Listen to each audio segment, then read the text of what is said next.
What's up, guys? Welcome to the Ramon Foster Show. He happens to be Ramon Foster.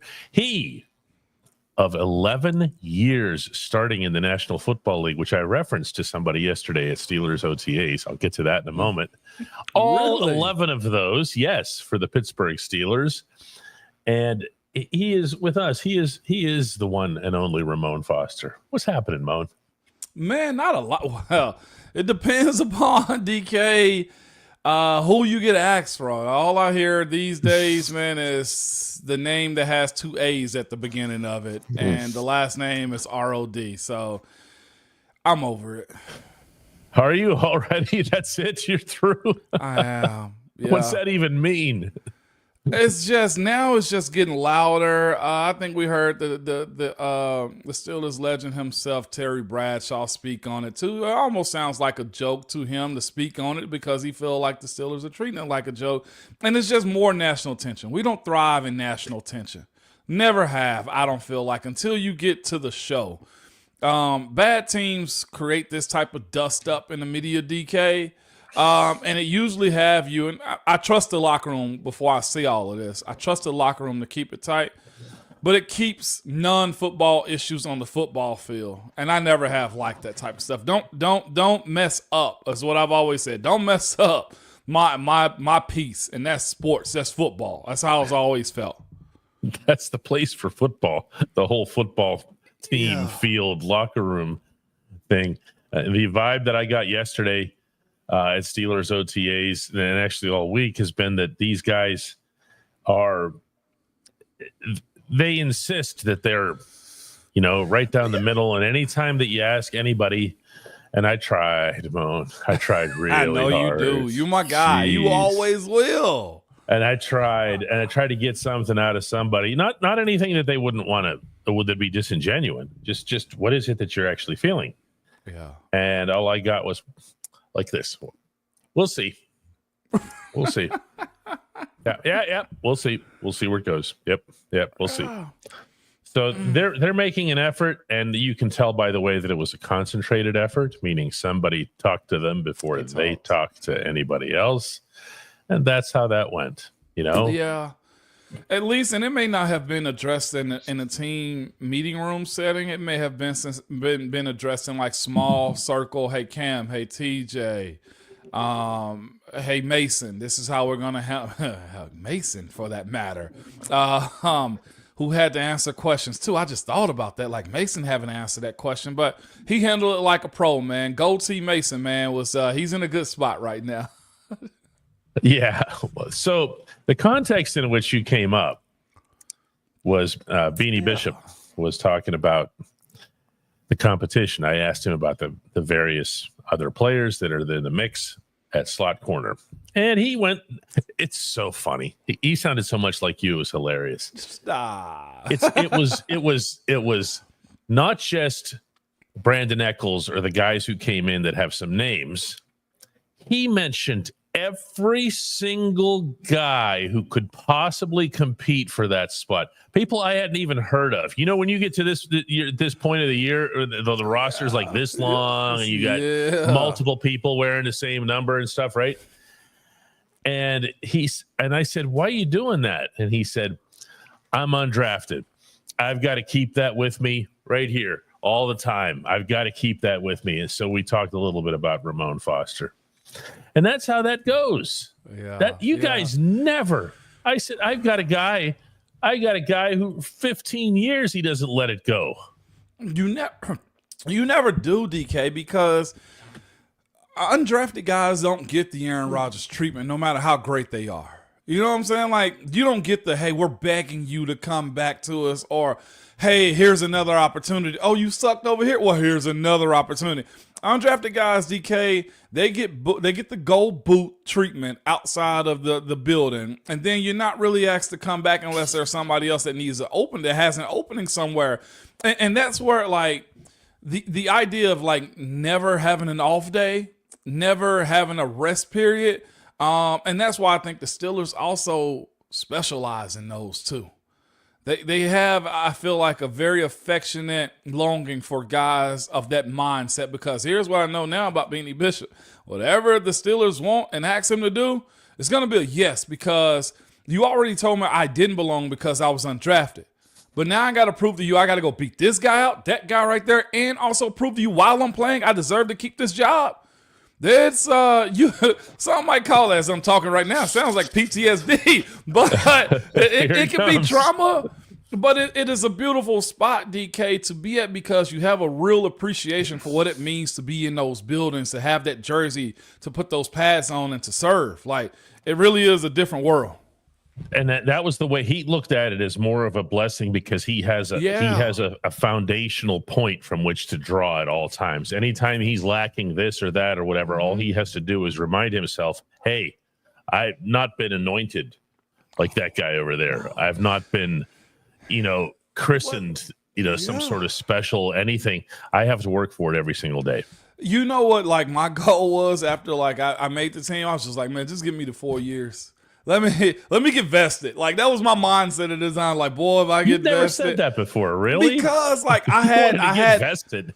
I had like Explain to everybody what that means, by the way. Being vested means you get all the benefits, the pension, the 401k, the annuity, the health reimbursement that the NFL offers you up. You got to pretty much serve time in a profession to get those retirement benefits. And for the NFL, it's 3 years and 3 games, basically 4 years. Also in that 4th year for most guys too, DK, if you sign a 3-year contract, that's also that tender year. So I wanted to make it to that too, because it was going to be my highest payday. But what I meant by that was I actually somewhat navigated my career through different stanzas. Okay, give me the first 4. Man, if I can get 7, that means I made it to the end of that deal, and maybe something else. Boy, if I can get to 10. And that's the way it was stanzas to me as how I went about it, DK. Somewhat, I guess you can say, since it's a stanza, it was poetic on how we went about that. But also another thing too was fascinating. Have you ever paid attention to how many guys across the entire NFL retire after 11 years? No. The magic I just number thought that 11. was a thing. Really? Why? I have no idea. Isn't that by position, though? I mean, running backs don't Derek make Carr it 11 just did 11 years. years. Derek Carr just blew out his shoulder. I'm just saying. I don't know if there's. I thought you meant there might have been something related to, how in NFL we talk about second contracts and third contracts. And that may be it. Extensions and stuff like that. 11 years is the most I've seen the guys retire at, is after 11. Well, but what I won't let you do, all right, is to let anybody get an incorrect impression that your 11 years weren't somehow a special length. They really are. The average NFL career is somewhere in the range of about 2 years. 2.1. Yeah. Okay. Yeah, and that's information you would have had from the union. Okay. Mm-hmm.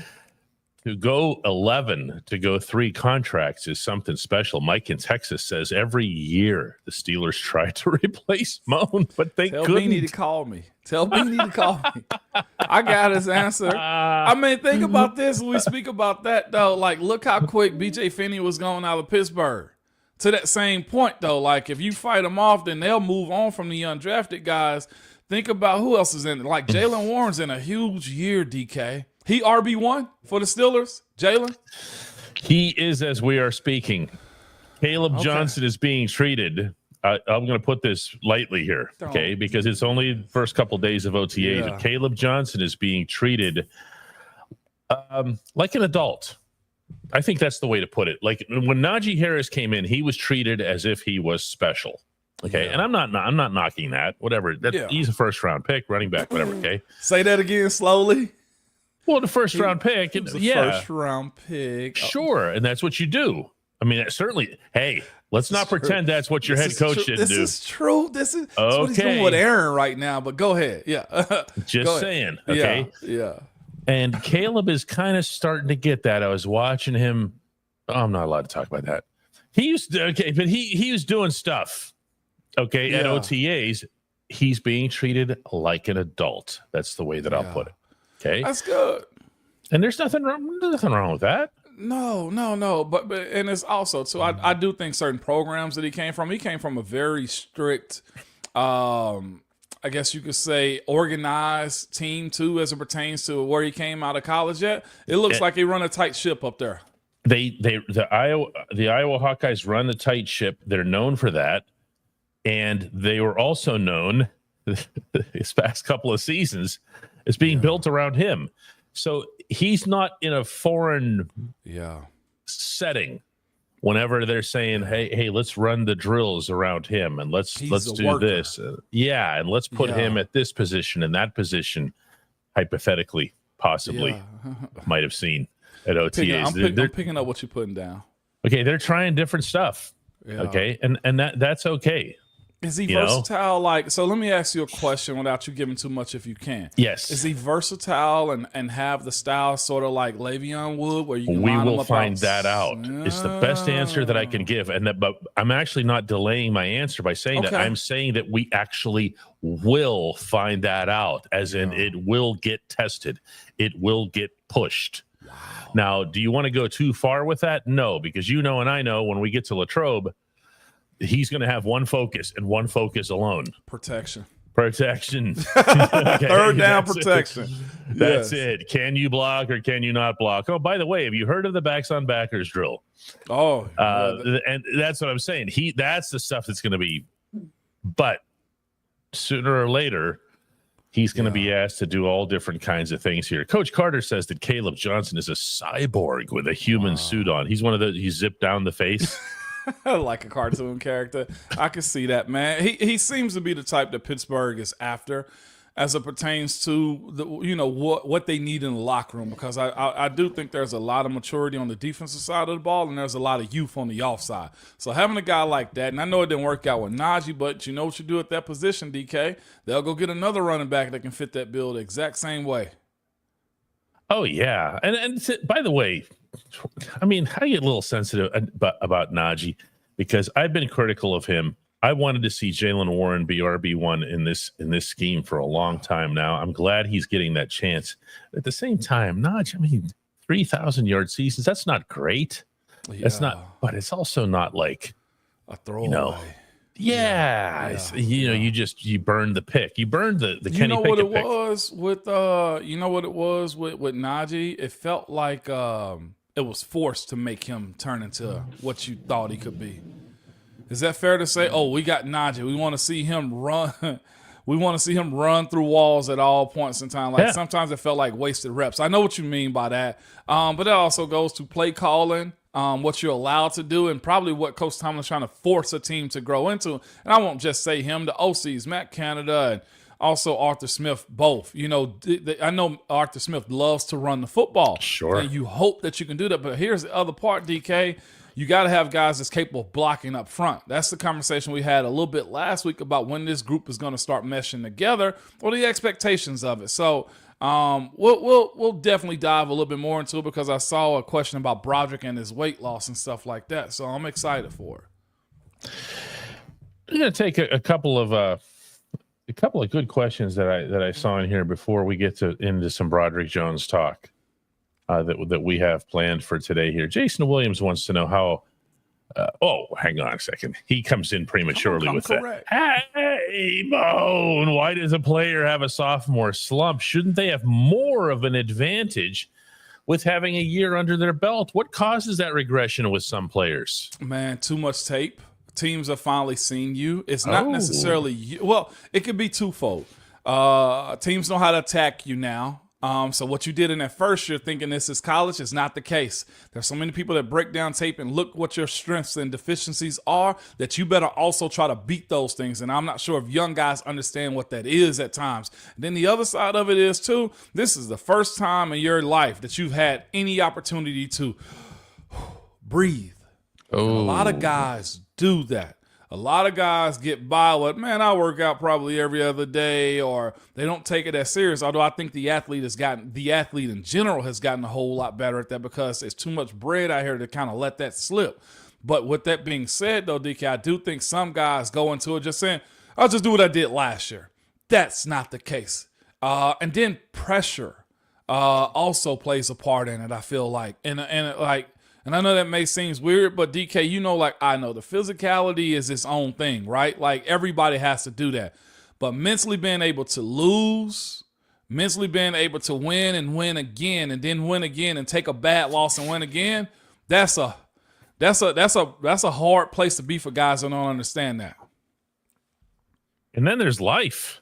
Well, you got paid yeah. for the first time. All the stuff that everybody around you growing up had been telling you, hey, you're gonna go to the NFL, you're gonna get paid, and you go and you find yourself a really nice place here in Pittsburgh, PA. Yeah.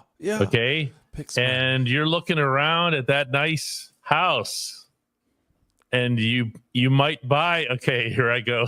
But you might buy a place, not you, but somebody else. And you might buy a place that's way outside your price range because you think you have really made it.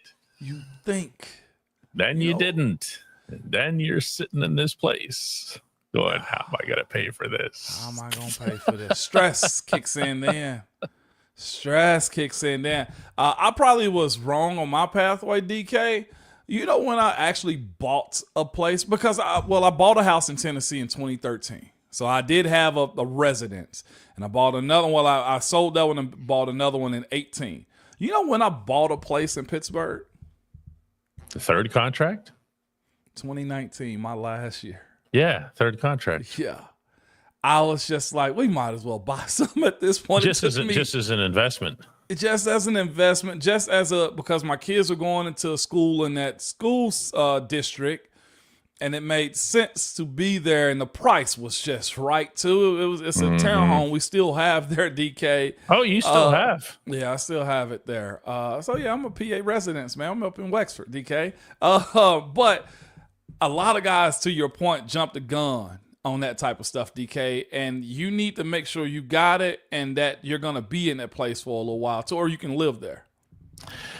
When we come back, we're gonna do a little segment on Broderick Jones, and then from there we will work our way into the only actual segment that matters. And that's Hayden. At DK Pittsburgh Sports, we take pride in coverage that connects our city's fans to their favorite teams. Now, that connection's stronger than ever. Introducing our all-new state-of-the-art app. Find expert inside reporting and original podcasts. Check live box scores. Track the latest stats. Chat it up with our community of thousands of fans, all in one place. The new app from DK Pittsburgh Sports. Coverage that connects. Patrick Flynn says he's going to actually get this one started. What? Hey, Moan, what are the realistic expectations for Broderick? What have you seen from him? What have you heard from him? You've dealt with him that gives you hope and or pause. What I expect, realistic expectations. The fact that he is mature enough to handle what's in front of him. No more excuse making. No more not finishing plays. We talked just a smidge, DK, and the idea of him being back on the left side. Like, you got what you waited for. And I say waited because he did have to wait behind Dan Moore. But I expect to see that level of leadership, DK, and I expect also to see that level of drive on the field, if that makes sense. Like, year 3, you know what I say? Give me 3 years, man. First year is throw me into the deep end. Second year is I learn how to float and survive. Now it's time for him to swim, DK. I don't want to label him as a Pro Bowler or All-Pro or none of those types of things, too. What I expect out of Broderick Jones in this third year is a level of consistency and professionalism, DK. You know, I think one thing that he's really aware of, and I got this sense yesterday here, just a real brief story as the practice was over, and a couple of guys started coming in the direction of the reporters. You know where the reporters stand over on the one side of the field. We kind of block your, okay. Mm-hmm. We kind of block the door. We know what we're doing. In front of the Rooney bike. You're not in front of the Rooney bike. You're not getting past us, okay, because we're big, mean reporters, right?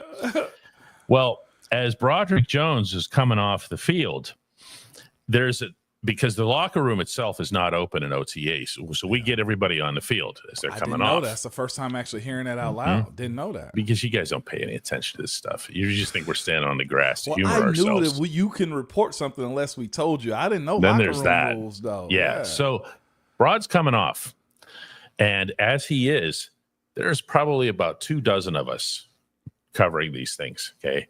And Broad is coming in that direction. And the whole herd of the 24 starts doing that. The mob movement Creeping toward over. Broad. And I got to think, in that moment, he's thinking to himself, really? Really? Me? Yeah. Because Cam Hayward's here. And while Broad was getting surrounded, Cam was talking to 3 people. Yeah. Okay. Love that. Maybe right. Okay, people, they complain about media and whatever else, but this is what's actually meant by media pressure. It's not the stuff that we write or the stuff that we say. You can block that out. Yeah. This you can't block out. Everybody wanted to hear what he said. Now, the funny part of that is that he couldn't talk because he had to go do testing for real. And he said, "I'll get you tomorrow." Yeah. So everybody did get him today. And I'm going to share with you this clip of Broad talking about being back on the left side where he played in college and where the Steelers drafted him to play. First few days has been all right. I'm just glad to get back out here with the guys, working on my techniques, being back on the left side, so just trying to get back used to everything and, just getting that second-hand nature back with everything that's going on over there and making sure everything's right in my head, not thinking I'm still on the right side. So, this is a great time for me to, just keep building on what I've been doing all off season and, my whole life really, and, just continue to just get better. What do you think? Very calm, mature. Didn't look rattled and wasn't trying to have a good time and impress you guys. That's a good on the surface. That's a good place to be at, DK. I'll leave it right there because not much needs to be said. What you take from him, man? My take is this is someone who I've spoken with many, many, many times, on record, off record, everything about the positional switch, the left to right. And all I would get is, no, you gotta stop asking me about this. It's not any different. It's not any different. But he's standing there now. Just telling you, it was a little bit different, and it's now I got to get back to, being that player on the left side that I've been in the past. It had to have affected him, right? I mean, who switches left to right on an offensive line, whether it's tackle or guard, and it's just like that? Well, it's also the responsibility of it, though, too. Like the removal of Dan, from my understanding, Dan was a little bit of the vocal leader that kind of pulled everybody in the right direction. That's now his role, the way I feel. I know Isaac is the senior guy, but he's a guy that you should be saying that's the face of the Pittsburgh Steelers offensive line. It's him. So that's the part of it, too. I'm not sure if Coach Tomlin had that conversation with him, but I'm with Rochelle. He looks trim. DK, he looked like he's taking his profession. Like when you see guys find that type of discipline to change themselves, to understand what's in front of them moving forward, I hope, DK, that switch is actually flipped. Now, like he said, him picking up the left side of the offensive line so that he's not running right-sided plays, all of that stuff right there becomes secondary with more reps throughout the practice. That's what OTAs is for. That's why I like it. That's why I don't understand why certain people, to be unnamed, wanted to get rid of OTAs. I have to tell you about that after the fact because this is what this time of the year is for position switches, for new offenses, for the ability to grow as a team, to see if guys have matured before you go into training camp. I have to tell you about that was a negotiation conversation during the CBA. You won't be shocked when I tell you who it was. I probably will not. Captain Crunch says that Broad needs to ball out this season. And when I think of Broad and leadership, I don't think so much of him, looking to his left or right in the room as much as I do when he has been good. And there have been periods in his brief NFL career to date where he has been. You can see his body language on the field as being someone who's saying essentially, run through me. Yeah. I got this. Okay. Run through me. We're going down this field and we're going through me. And the right side has been missing that for some time now. The right side of the line in general. Okay. Yeah. And maybe now between Mason McCormick and Troy Fautanu, you're going to have that. And now Broad on the left side over there with that veteran, and maybe Darnell Washington's over there to help pump him up, but no, really. Yeah. I know what you mean. He's a weapon.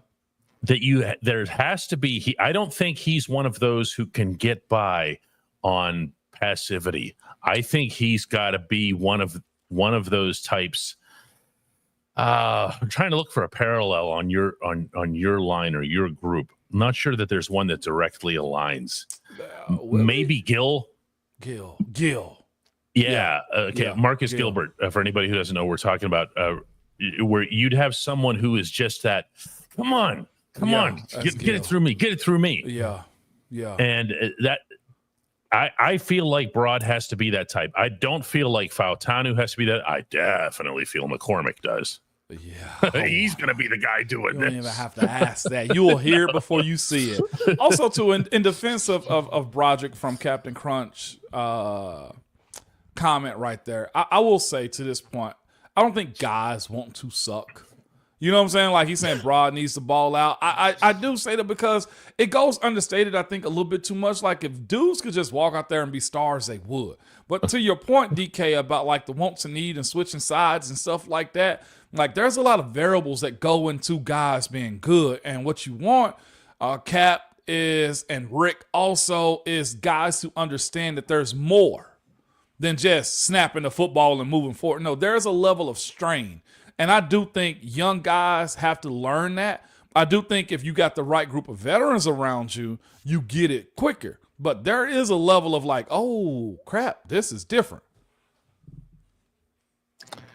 There's a really healthy sentiment, I feel, about these guys right now. I don't think you're looking at anybody saying, we're new, we're coming together or whatever. Look at the 5 guys that you've got. And even Fautanu, yes, he's played one half of football. He's played 55 total snaps.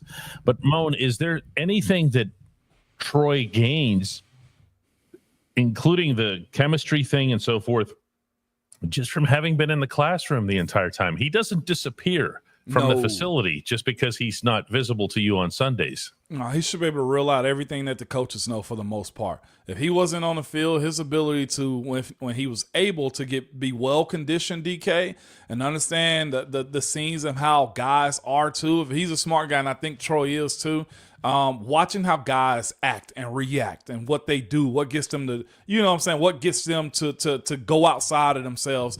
I'd expect that type of stuff from him in that year that he had, because there's a lot of pressure that goes into it, and his ability to learn in the classroom and learn his teammates and the team, that's what you gain from those moments, because when you miss it, you see stuff totally different too.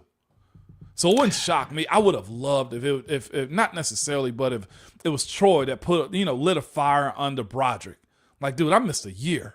You know what I'm saying? Like, those types of things right there, the appreciation for being out there. That's one thing that Pounce did when he had his injuries, was like, y'all don't want to be over there. Like, I know I had a year off and all that type of stuff, but you don't want to be over there. You much rather be out here. So we took an appreciation for it. That's interesting. Yeah. I hadn't even thought of that, but you can watch a guy, you see him, even if he doesn't say anything, and you're going, God, however bad my game was last Sunday, at least I played. Yeah, oh, no doubt. No doubt. Yeah. That matters a little bit more. James Fairfield says, hey, Moan, why don't the Steelers trust Mason Rudolph? I assume he means Mason Rudolph and not McCormick, who we actually spent more time on this show yet. What are you talking about? Because he wasn't able to go get it in year 1 or year 2. At that position, you have to really jump out fast at the quarterback position in almost most starter spots. He never had the opportunity, so what do you believe about what he's capable over the course of the season? That's why it's the most unknown. You know what I'm saying? It's the most unknown things. It's because your teammates believe in you, but coaches have to make decisions that may get them fired. So you go with the for certain thing, and that's why this Aaron Rodgers conversation continues to come up. It sucks. Hanover Fist says, hey, Moan, what's a realistic expectation for Darnell Washington? Has he hit his ceiling? And I think that's a fair thing to bring up, because if you look at Darnell, you look at the frame, the freakishness of, he's just that. You just look at him and just go, what the heck is that? Yeah. Has he maxed out? Has he maxed out as a receiver? Has he maxed out as a blocker? That's a real good max. I tell you that much. Yeah. He's a unicorn. If he continues to do that thing to where he blocks on the line of scrimmage, occasionally catch a pass or two, that's all he really has to do, to be quite honest with you. I don't know if coaches are going to ask him, hey, drop Darnell like 30 pounds and we're going to throw you the ball more. I don't know if any team's going to ask him to do that, but I know this. I feel like as long as he's healthy and as long as he's in shape, he can go easy 8 to 10 years doing the extra offensive line thing. Do you want him to catch more footballs, or do you want it to be Pat Freiermuth? I mean, I want Pat Freiermuth to be Pat Freiermuth first. And I had a brief conversation with him yesterday. There is an expectation this year that the offense, I know no one wants to hear this, that the offense is going to focus more on the tight end than it has in the past. And we say it every year, and it doesn't really materialize. So nobody wants to hear it anymore. I understand that. That is what the actual discussion is in-house. Yes, they are still going to look for a WR2 to replace George Pickens, but yes, they also have the option to involve Freiermuth more. They really didn't with Russell Wilson because Russ does not like to throw across the middle. Where's your tight end going to be more often than not? But Pat also showed last year, I feel convincingly, that he'll run your sideline routes for you too. Yeah. I mean, it's there for him. And what is at this point the San Francisco 49ers, Scott? They have, was it Ricky Pearsall and Juwan? No, they got Ayuk and Juwan Jennings and Kittle. All right, Juwan Jennings a solid 3. Is he a real 2? Because I look at George Kittle as being their number 2. Yeah, if Kittle's not your number 2, then you got some lousy play calling. Yeah, you know what I'm saying? Like, in terms of targets and receptions, there is an ability to do it. And here's the other part too. Go back and look at the hot Arthur Smith offenses in Tennessee. The tight ends cooked. They had a good amount of yards as it pertains to what they freed the offense up to do. Looking at I thought I had a couple of good hey moans here for you here. Rob wants to know one thing that surprised you with the crew so far this year. They haven't done anything so far this year, Rob. I mean, in terms of OTAs, please share with everybody the level to which OTAs get evaluated by the coaches, Bone. Nothing. It's just what's your whistle for what they should be expecting in training camp. That's all OTAs does. But it also, this part too, it exposes guys that can't learn the playbook. It's more negatives that can happen during OTAs than can happen during training camp, because guys can come in shape, can come out of shape in OTAs and be ready by training camp, and that's all that matters. But if you can't learn and have a good flow of the offense, coaches will pull you and your reps go down, and then you go lower on the depth chart and stuff like that. So the physicality of it, no, absolutely can't do anything for you because we have no pads on. We can't be overly physical this time of the year. Now, if somebody were to come in out of shape, and I'm definitely not going to name a name, and not because it's negative, but because of the reporting practice rules and so forth, okay? And if they were to come in, let's say, pretty significantly overweight, and it was visible to all. It's a voluntary event. They still came. Yeah. What's a coach say?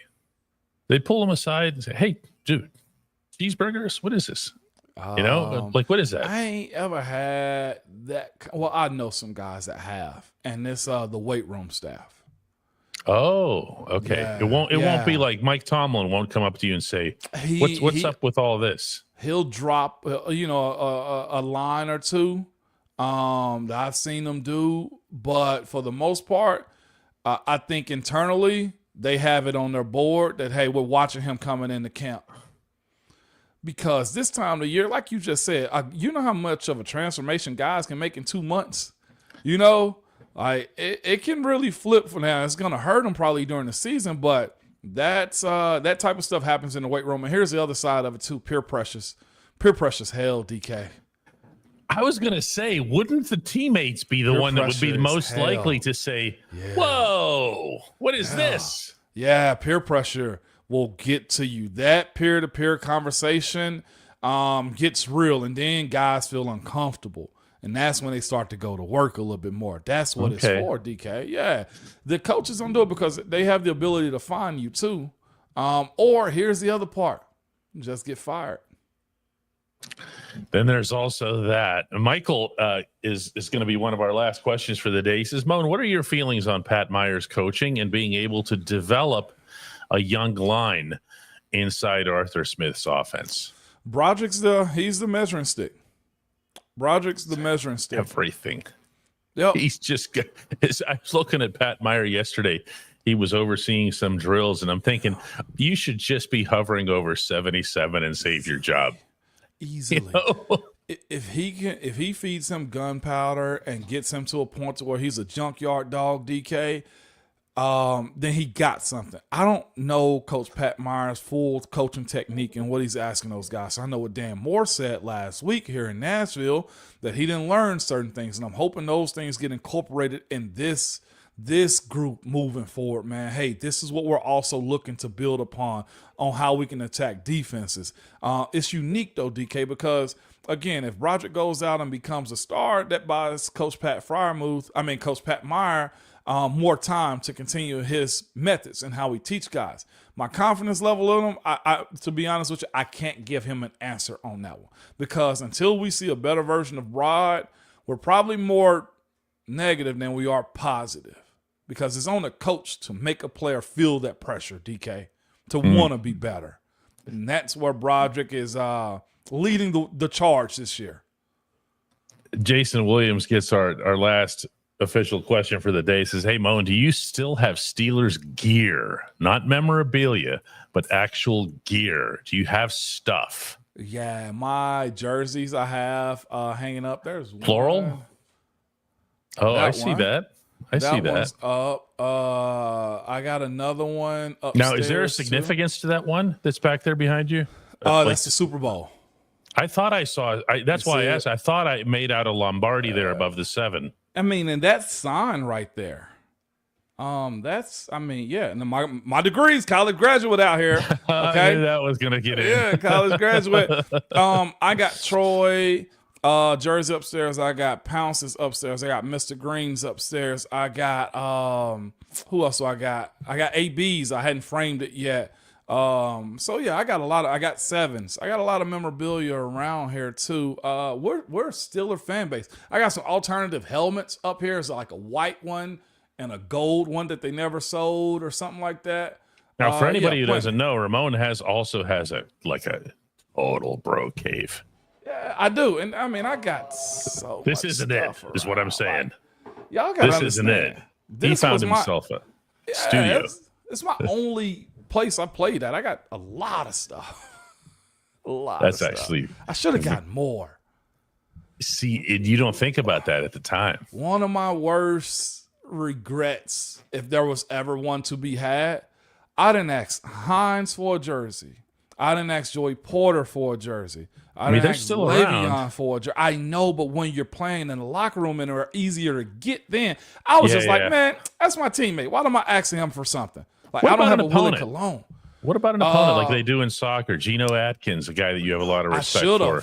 I should have. You know what I'm talking about soccer after the match when everybody switches jerseys? I thought that stuff was corny. I thought it was corny. Like, why are you peaching it up with this guy after the game? No, we don't do that. We don't do that. Yeah, why are you peaching it up with him? Absolutely not. I would have got subs. But you did the college thing though, right? When there was somebody from Tennessee on the other side. I only got one. I got 2. I got Robert Ayers. I got Arian Foster. I got Arian Foster's last jersey he ever played in Miami because he retired the week after we got done.